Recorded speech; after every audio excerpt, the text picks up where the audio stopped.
Hi అండి. నా ప్రాణం నీవే కథ 14వ భాగాన్ని ఇప్పుడు మనం వినేద్దాం. ఇక అతుల్య మళ్ళీ తన దగ్గర అల్లరి చేయడంతో శక్తి హ్యాపీగా ఫీల్ అవుతూ ఇంకా కొడుతున్న ఆమె చేతుల్ని పట్టుకుని దగ్గరికి లాక్కుని తమ మధ్య గాలి కూడా దూరనంత గట్టిగా హక్ చేసుకుని, నేను నీ దగ్గర ఏ విషయాలు దాచాలనుకోలేదు బంగారం, కానీ నీకు తెలియాల్సిన నిజాలు ఇంకా చాలా ఉన్నాయి బంగారం, తొందరలోనే నీకు అన్ని విషయాలు తెలుస్తాయి అని అనుకుని ప్రేమగా అతుల్య నుదుటిపై ముద్దు పెట్టి, బంగారం నువ్వు వెళ్ళి ఫ్రెష్ అయ్యిరా, ఈలోపు నువ్వు తినడానికి నేను ఏదో ఒకటి తీసుకొస్తాను అని అనగానే అతుల్య కంగారుగా, ఎలా తీసుకొస్తావు, నువ్వు ఇంట్లోకి వెళ్తావా, అమ్మో నిన్ను కాని చిత్తప్ప చూశాడంటే మామూలుగా ఉండదు, అస్సలొద్దు అంటూ తన ఫ్లోలో తను మాట్లాడుకుంటూ వెళ్ళిపోతున్న అతుల్యను చూసి శక్తి నవ్వుకుంటూ ఆమె నడుం గిల్లాడు. ఊహించని విధంగా శక్తి చేసిన పనికి అతుల్య ఫ్రీజ్ అయిపోయి కళ్ళు పెద్దవి చూస్తూ ఉండేసరికి శక్తి నవ్వుకుంటూ ఆమెను వదిలి ఆమె వార్డ్రోబ్ నుండి ఆమెకు నైట్ డ్రెస్ టవల్ తీసి బంగారం అని కదపడంతో తేరుకుని వెంటనే శక్తి చేతిలో బట్టలు తీసుకుని అక్కడి నుంచి వాష్రూంలోకి మెరుపు వేగంతో పారిపోయి డోర్ లాక్ చేసుకుని శక్తి చేసిన పనికి పెరిగిన తన గుండె వేగాన్ని తగ్గించుకునే ప్రయత్నం చేస్తూ ఉంది. ఇంతలో బయట ఉన్న శక్తి అతుల్య కంగారు చూసి నవ్వుకుంటూ వాష్రూమ్ డోర్ నాక్ చేసి, బంగారం నేను బయటకు వెళ్తున్నాను, కాసేపట్లో వచ్చేస్తాను, ఈలోపు నువ్వు కాస్త ఆ సిగ్గుని పక్కన పెట్టి ఫ్రెష్ అవ్వు అని నవ్వుకుంటూ శక్తి బయటకు వెళ్ళి దగ్గరలో ఉన్న హోటల్ నుండి వేడి ఫ్రాన్స్ బిర్యానీ పార్సల్ చేయించుకుని తిరిగి అతుల్య దగ్గరకు వచ్చేసరికి ఆమె అప్పటికే ఫ్రెష్ అయ్యి శక్తి కోసం వెయిట్ చేస్తూ ఉంది. శక్తి రావడం చూసిన అతుల్య కోపంగా అతన్ని కొడుతూ, ఇదేమైనా నీ అత్తారిల్లు అనుకుంటున్నావా, నీ ఇష్టం వచ్చినట్లు తిరుగుతున్నావు, అసలు సెక్యూరిటీకి కాని దొరికితే నీ పరిస్థితి ఏంటి అని ఆలోచిస్తేనే నాకు ఊపిరాడట్లేదు, కానీ నీకు అసలు భయం అన్నదే లేకుండా నీ ఇష్టం వచ్చినట్టు ఏంటిది అని గయ్యమంటూ లేచేసరికి శక్తి నవ్వుకుంటూ అతుల్యని తీసుకెళ్లి బెడ్ మీద కూర్చోబెట్టి పార్సల్ ఓపెన్ చేసి ఆమెకు తినిపిస్తూ, మొదటి విషయం, అవును ఇది నా అత్తారిల్లే, నా ఇష్టం వచ్చినట్లు తిరిగే హక్కు నాకుంది, ఇక రెండోది, మీ సెక్యూరిటీకి నన్ను పట్టుకునేంత సీన్ లేదులే బంగారం, అయినా ఇక్కడున్నది సాధారణ వ్యక్తి కాదు, ఏసీపీ శక్తి రాఘవేంద్ర, నేను వేసే ఎత్తులను చిత్తు చేయాలంటే ఎదుటివాడైతే మరో శక్తి రాఘవేంద్ర అయ్యుండాలి, లేదంటే నాకంటే బలవంతుడయ్యుండాలి, మీ వాళ్ళకంత సీన్ లేదులే, ఇక తిరగడం అంటావా, నా పెళ్ళాం దగ్గరికి నా ఇష్టం వచ్చినట్లు తిరిగే హక్కు నాకుంది, కాదని ఎవడనగలడు చెప్పు అని అడిగాడు. అప్పటికే ఆమెకు తినిపించడం అయిపోవడంతో ఆమె నోటికి వాటర్ గ్లాస్ అందిస్తూ. శక్తి మాటలకి అప్పటి వరకు కోపం, భయం ఇలా రకరకాల ఎమోషన్స్లో ఉన్న అతుల్య నా పెళ్ళాం అనేసరికి సిగ్గుపడుతూ తలదించుకునేసింది.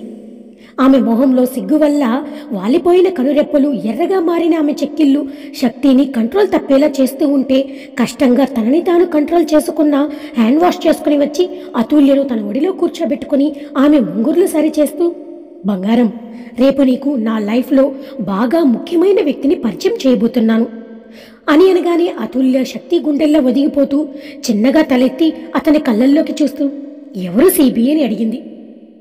ఆమె ప్రశ్నకు శక్తి నవ్వుతూ, చూస్తావు కదా నీకే తెలుస్తుందిలే, తొందరెందుకు అని అనడంతో ఆ విషయాన్ని కాస్త లైట్ తీసుకుని శక్తి చెప్పే మాటలు వింటూ అప్పటికే బాగా ఏడవడం వల్ల అలసిపోయిన అతుల్య రోజు కంటే చాలా తొందరగా నిద్రపోవడంతో శక్తి జాగ్రత్తగా అతుల్యను బెడ్ మీద పడుకోబెట్టి ఆమెకు బ్లాంకెట్ కప్పి ఏడవడం వల్ల వాచిన ఆమె కనురెప్పల మీద సున్నితంగా తన పెదాలను అద్ది అక్కడి నుంచి తిరిగి ఇంటికి చేరుకున్నాడు శక్తి.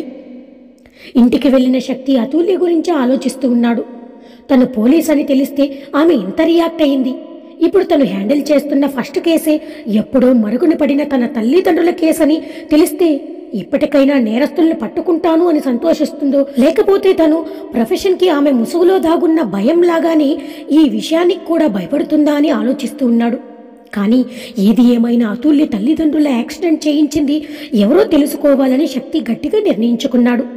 ఆల్రెడీ హంతకుడి వరకు చేరుకున్నట్టే, కాకపోతే ఫైనల్ రిజల్ట్ కోసం వెయిట్ చేస్తూ ఉన్నాడు. అంతా క్లియర్ అయ్యాక అతుల్య దగ్గర ఓపెన్ అవ్వాలి అని అనుకున్నాడు. అందుకే ఇప్పుడు కూడా ఆ విషయం చెప్పి ఆమెను ఇంకా డిస్టర్బ్ చేయడం ఇష్టం లేక ప్రస్తుతానికి చెప్పకుండా ఆగిపోయాడు శక్తి తన తల్లిదండ్రుల కేసు డీల్ చేస్తున్న విషయం అతుల్యకి తెలిస్తే ఎలా రియాక్ట్ అవుతుందో మనం ఇప్పుడు తెలుసుకుందాం.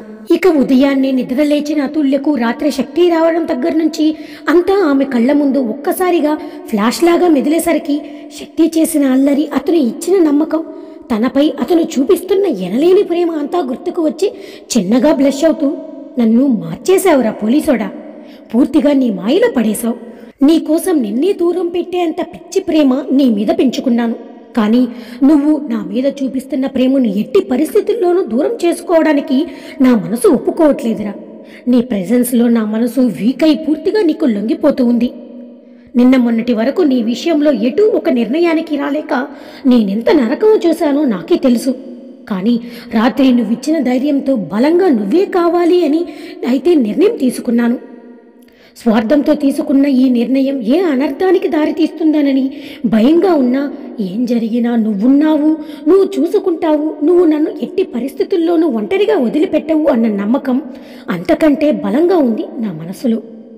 అందుకే నువ్వు కావాలి అని నిర్ణయం తీసుకున్నాను. ఆ నిర్ణయానికి ఎలా ప్రాణం పోయాలో తెలియట్లేదు. కానీ ఇది నా ప్రేమకు పరీక్ష అయితే నిన్ను నా జీవితంలోకి తెచ్చుకోవడానికి పెద్ద యుద్ధమే చేయాలేమో సిబి అని ఆలోచిస్తూ ఉండగా పాపం వల్లిగారి లెక్కలో అతుల్య నిన్న నైట్ ఏమీ తినకపోవడంతో ఆవిడ తల్లి మనసు ఒప్పుకోక అతుల్య రూమ్ డోర్ నాక్ చేస్తూ ఆమెను ఆలోచనల నుంచి బయటకు తీసుకొచ్చారు. బయట నుండి వల్లిగారి మాట విన్న అతుల్య మౌనంగా వెళ్లి డోర్ ఓపెన్ చేసింది. డోర్ ఓపెన్ చేసిన అతుల్యను తెరపారా చూసిన వల్లిగారికి ఆమె ముఖంలో ప్రశాంతత, కళ్ళల్లో ఏదో చిన్న మెరుపు కనిపించేసరికి ఏం జరిగిందో కాస్త గెస్ అయితే చేయగలిగారు. కానీ విషయం క్లారిటీ రాకపోవడంతో ఫ్రెష్ అవ్వరా, బ్రేక్ఫాస్ట్ చేద్దువు గాని, నిన్న నైట్ కూడా ఏమీ తెలియదు కదా అనేసరికి అతుల్యకి నిన్న నైటు శక్తి తినిపించిన ఫ్రాన్స్ బిర్యానీ యమ్మీ టేస్ట్ గుర్తొచ్చి పెదాలను లిప్ చేసుకుంటూ వాష్రూంలోకి వెళ్ళిపోయింది. అతుల్య చేసిన పనికి వల్లిగారు నవ్వుకుంటూ కిచెన్లోకి వెళ్ళి అతుల్యకి ఇష్టంగా తినే రవా దోశ వేయించుకుని వచ్చేసరికి అతుల్య ఫ్రెష్ అవ్వడం, ఎప్పుడూ లేనిది ఇష్టంగా శ్రద్ధగా రెడీ అవడంతో దేవకన్యకు మించిన అందంతో తలుక్కుమంటున్న కూతుర్ని చూసి మురిసిపోతూ, ఈరోజు ఏదైనా స్పెషల్నా అతుల్య అని అడిగారు క్యూరియస్గా. వల్లిగారు అలా అడిగేసరికి అతుల్య చిన్నగా బ్లష్ అవడంతో ఆమె ముసిముసిగా నవ్వుకుంటూ దోశ ముక్క తుంచి అతుల్య నోటికందించింది. నా అల్లుడి ప్రేమ నా కూతురిలో మార్పుకి నాంది పలికిందన్నమాట. అదే ప్రేమ నీలో ధైర్యాన్ని, ఆత్మవిశ్వాసాన్ని కూడా వెలికి తీస్తే నాకంటే సంతోషించేవారు ఈ ప్రపంచంలో ఇంకెవరూ ఉండరు అన్నారు. అలా అయినా అతుల్య నోరు విప్పి మాట్లాడి తనకేం కావాలో తనే ధైర్యంగా చెప్పగలుగుతుందేమోనన్న చిన్న ఆశతో. చిన్నప్పటి నుంచి వల్లిగారు తన మీద చూపించే ప్రేమను చూస్తూ అతుల్య చిన్నప్పుడు మనసుని రాయి చేసుకోవడంతో ఆమె చూపించే ప్రేమ, ఆప్యాయత, అనురాగం వేటిని మనసుకు తీసుకునే ధైర్యం చేయలేదు, చెప్పాలంటే ఇష్టపడలేదు. కానీ శక్తి వల్ల మెత్తబడిన ఆమె మనసు ఆ తల్లి ప్రేమనే కాదు, ఎలాంటి పరిస్థితుల్లో బిడ్డ ప్రతి అడుగులో తోడుంటే తల్లిలా ఆమె మాటకు ఇస్తున్న ధైర్యాన్ని చూడగానే వెంటనే వల్లిగారిని హక్ చేసుకుని మౌనంగా ఉండిపోయింది అతుల్య. వల్లిగారు కూతురి వెన్ను నిమురుతూ, ఏ విషయంలోనైనా ధైర్యంగా నిర్ణయం తీసుకోగలిగితేనే నీకు కావాల్సింది నీకు దక్కుతుంది, బీ బ్రేవ్ డియర్ అనేసరికి ఆవిడ అలా వెళ్ళగానే అతుల్య వల్లిగారి గురించి ఆలోచిస్తూ కాలేజీకి స్టార్ట్ అయ్యింది. చిన్నప్పటి నుండి ఆమె మనసు ఎంత రాయిలా ఉన్నా ఆమెకు అర్థం కాని విషయం ఒక్కటే. ఎప్పుడు చూసిన వల్లిగారు తనకి ధైర్యాన్ని నూరిపోస్తూ, నీకేం కావాలో నువ్వే తెలుసుకోవాలి, నీ జీవితానికి ఏది మంచిదే నువ్వే నిర్ణయించుకోవాలి, ఎలాంటి పరిస్థితుల్లోనైనా ధైర్యంగా ఉండాలి అంటూ చిన్నప్పటి నుండి తన దగ్గర నుండి సమాధానం రాకపోయినా ఆవిడ చెప్పే మాటల సారాంశం ఇదే కావడంతో వాటన్నింటినీ గుర్తు చేసుకున్న అతుల్యకు అసలు ఆవిడ ఏం చెప్పాలనుకుంటున్నారో అర్థం కాక ఆలోచిస్తూ ఉండగా కారు ఆగినట్టు అనిపించి ముందుకు చూసిన అతుల్యకు తను కాలేజీకి చేరుకుందని అర్థం కావడంతో సైలెంట్గా కారు దిగి క్లాస్కు దారిపట్టింది. ఇక శక్తి ఉదయం వర్కౌట్స్ పూర్తి చేసుకుని ఫ్రెష్ అయి వచ్చి అవంతి గారు పెట్టిన బ్రేక్ఫాస్ట్ ఖాళీ చేస్తూ, అమ్మా ఈరోజు నీ కోడల్ని ఇంటికి తీసుకొస్తాను, నువ్వు ఫ్రీనే కదా అని అడిగాడు. శక్తి కోడలు అన్న మాటకు అవంతి మనసులోకి మెదడులోకి అతుల్య ఇలా వచ్చి అలా వెళ్ళిపోవడంతో లోపల కాస్త కష్టంగా ఉన్న కొడుకు సంతోషం కంటే ఇంకేదీ ముఖ్యం కాదు అని మనసుకు సర్ది చెప్పుకొని, ఫ్రీ ఏం కాదు కానీ నా కోడలు వస్తుందంటే ఫ్రీ అవుతాను అంటూ నవ్వారు. దాంతో శక్తి సంతోషంగా నవ్వుకుంటూ హ్యాండ్ వాష్ చేసుకుని వచ్చి అవంతి గారిని గట్టిగా చుట్టేసి తన సంతోషాన్ని తెలియచేస్తూ తల్లి బొగ్గన ఒక ముద్దు పెట్టేసి, నాకు ఒక అర్జెంటు పని ఉంది, అది చూసుకుని నా బంగారం దగ్గరికి వెళ్ళి దాన్ని నీ దగ్గరికి తీసుకొచ్చేసరికి ఇంచుమించుగా లంచ్ టైం అయిపోతుంది, అవంతి పర్లేదా మరి అని అడిగాడు.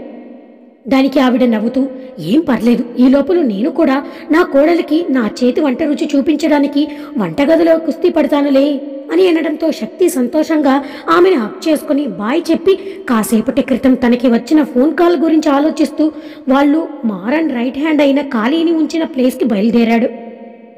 శక్తి అన్నట్టుగానే అక్కడే లంచ్ టైం అయిపోయింది. దాంతో అక్కడ తను అరేంజ్ చేసిన సెక్యూరిటీకి జాగ్రత్తలు చెప్పి తను కాలేజీకి బయలుదేరాడు. శక్తి కాలేజీకి చేరుకుని లైబ్రరీకి వెళ్ళేసరికి అతుల్య ఏదో బుక్కులో తలదూర్చి చేసి చాలా ఇంట్రెస్ట్గా చదువుతూ చాలా ముద్దుగా కనిపించేసరికి తన మాట వినను అంటున్నా తన హార్ట్ బీట్ని కంట్రోల్ చేసుకుని అస్సలు సౌండ్ చేయకుండా ఆమె ముందు చైర్ లాక్కుని కూర్చుని గడ్డం కింద చేతులు పెట్టుకుని ఇంట్రెస్ట్గా అతుల్య మొహంలో తనకెంతో ఇష్టమైన ఆ పెదవిపై పుట్టుమచ్చనే చూస్తూ ఉండిపోయాడు శక్తి. శక్తి అక్కడికి వచ్చాడని అతుల్య మనసుకి ఎప్పుడూ తెలిసిపోయింది. కానీ చదివేది కంప్లీట్ చేసి కానీ శక్తి వైపు తన చూపుని మరల్చకూడదు అని అనుకుంది. కానీ 2 నిమిషాలు కూడా ఆమె మనసు ఆమె మాట వినకపోవడంతో క్షణాల్లో కళ్ళను శక్తికి అప్పగించింది. తన వైపే ఇంట్రెస్ట్గా చూస్తున్న శక్తిని చూడగానే ఎక్కడా లేని సిగ్గు ముంచుకొచ్చేసింది అతుల్యకు. దాంతో శక్తి కళ్ళకు ఆమె అరచేతులు అడ్డుపెట్టి, అలా చూడకరా బాబు, చాలా కష్టంగా ఉంది నాకు అనేసరికి ఆమె మాటలకు శక్తి నవ్వుతూ ఆమె అరచేతుల్లో తన పెదాలు అద్ది వాటిని పక్కకి తప్పిస్తూ ఎందుకో అన్నాడు ఆమె కళ్ళల్లోకి అల్లరిగా చూస్తూ. అతని అల్లరికి తను కనురెప్పలు భారంగా మారడంతో ఇడియట్, ఆడుకుంటున్నాడు వీడు అని లోపల తిట్టుకుంటూ తలెత్తకుండా ఎవరినో పరిచయం చేస్తాను అన్నావు అని అనడంతో శక్తి లేచి అతుల్య చేపట్టుకుని లైబ్రరీ మెయిన్ ఎంట్రన్స్ వైపు నడిచేసరికి అతుల్య కంగారు పడుతూ, సిబి ఏం చేస్తున్నావురా నువ్వు, ఆగు అంటూ శక్తిని కష్టంగా ఆపి ఇటెక్కడికి అని అడిగింది.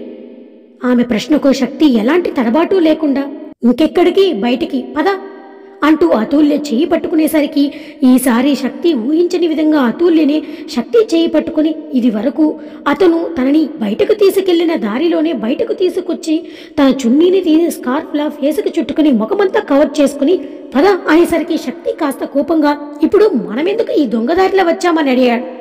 ఆ ప్రశ్నకు అతుల్య శక్తిని హక్ చేసుకుని, కోపం తెచ్చుకోకు సిబి, నాకింకా నువ్వు నా నుండి ఆశిస్తున్నంత ధైర్యం రాలేదు, అందుకే ఇలా, అంతేకాని నిన్ను బాధ పెట్టాలని కాదు అని అనడంతో శక్తి కాస్త శాంతించి అప్పటికే చెమ్మగిల్లిన అతుల్య కళ్ళను తన మునివేళ్లతో తుడిచి బైక్ స్టార్ట్ చేశాడు.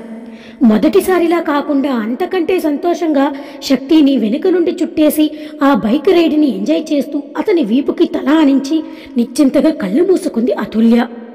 ఇక వల్లిగారి మాటల అంతరార్థం ఏంటి, అసలు శక్తి ఏం ప్లాన్ చేస్తున్నాడో మనం నెక్స్ట్ పార్ట్లో తెలుసుకుందాం.